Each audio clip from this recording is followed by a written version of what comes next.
लसूण भरपूर टाकायचे, मस्त लागते. तेवढा तर संपवा.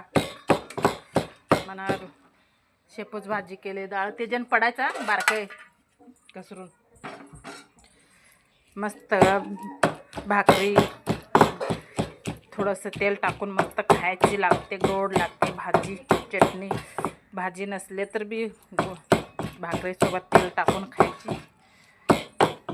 चला मी कधी बी खलबतमध्ये वाटते, चांगलं लागते चटणी.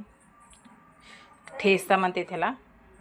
चला तर खरडा तयार झाली बघा. मस्त चांगलं लागते. ह्याच्यात थोडंसं तेल टाकायचे, काय नाही टाकले, फक्त मीठ लसूण टाकले, थोडंसं वर तेल नाही तर तूप टाकूनच भाकरीसोबत चपातीसोबत मस्त लागते. भूक असल्यावर 2 चपाती खाऊ वाटते हे चटणीसोबत लावणं. जास्त लसूण टाकायची, लसूण किती जास्त टाकतं तेवढा चव लागते ह्याला. चला मी तेल घेतले ह्याच्यात. तेल जर जास्त टाकलं ना तिखट लागत नाही, कम तिखट लागते.